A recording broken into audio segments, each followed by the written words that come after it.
Frères et sœurs, en entendant la parole de Dieu ce matin, nous pouvons nous demander pourquoi le prophète Sophonie dit-il au peuple « Réjouis-toi, de tout ton cœur bondis de joie ».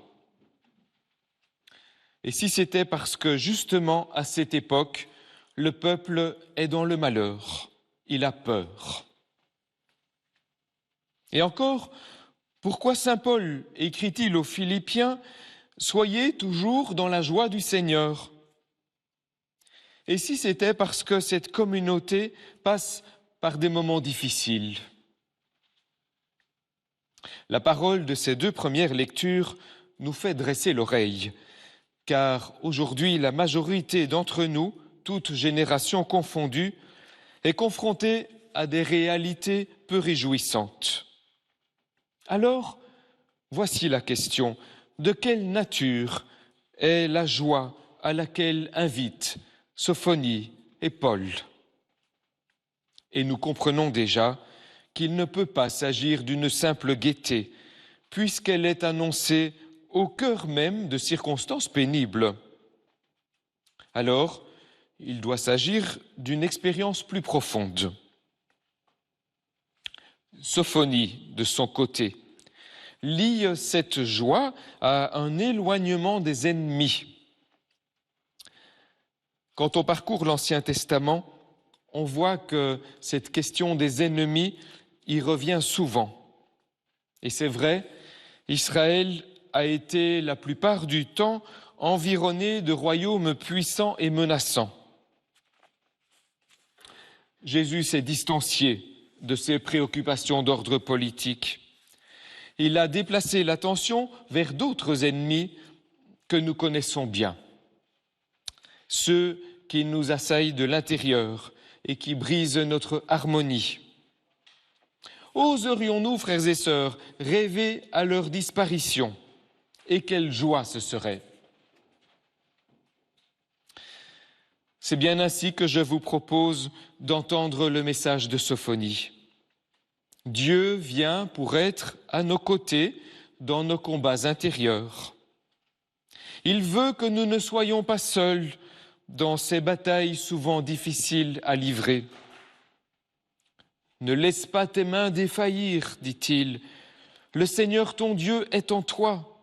Il te renouvellera par son amour. Alors même que le combat n'est pas encore achevé, il nous invite à la joie. Une joie qui est une sorte de sérénité, d'assurance. Ne crains pas. L'amour de Dieu aura en toi le dernier mot. Réjouis-toi déjà de la défaite de tes ennemis.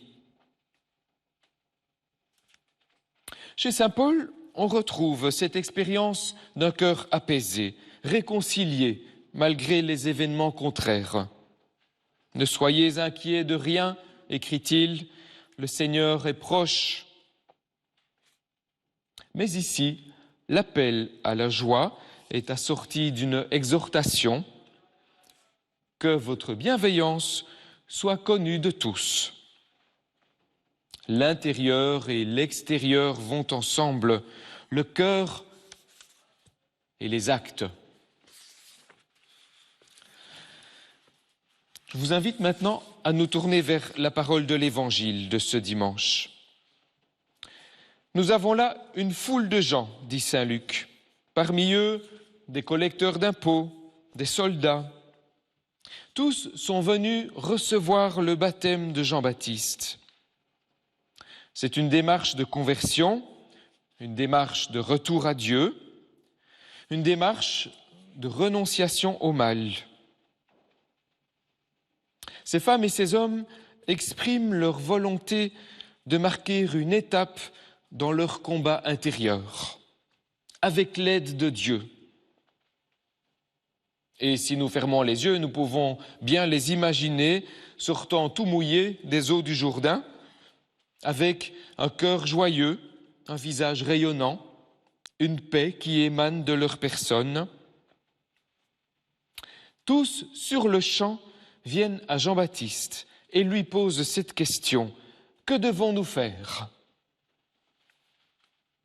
À leur façon, ils nous rappellent, eux aussi, que l'intérieur et l'extérieur sont liés, le cœur et les actes. Ils font preuve d'assurance. Ils semblent savoir que leur baptême les a vraiment unis à Dieu. Leurs ennemis intérieurs ne sont plus censés avoir le dessus désormais. Ils n'ont plus dès lors qu'à poser des actes qui diront la joie et l'assurance qui règnent en eux maintenant. Comme des enfants, ils viennent à Jean et lui demandent conseil pour cela. Que devons-nous faire ?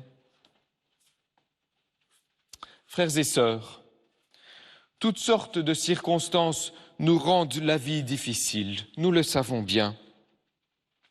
Et c'est pourquoi la parole que Dieu nous adresse aujourd'hui est bien pour nous. La joie qui nous est annoncée n'est quand même pas pour quand nous irons mieux, elle est pour maintenant.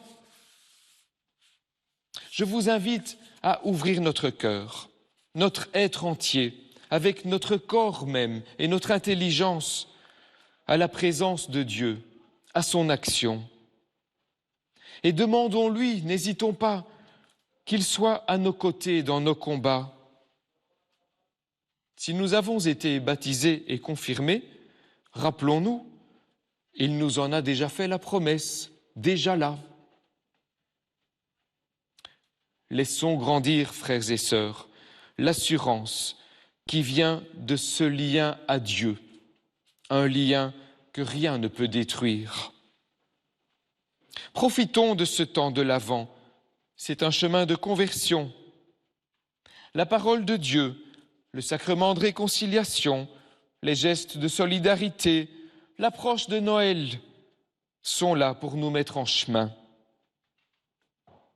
Et même si nous sommes soucieux ou tristes, même si nous traversons des épreuves, que la joie du Seigneur nous habite.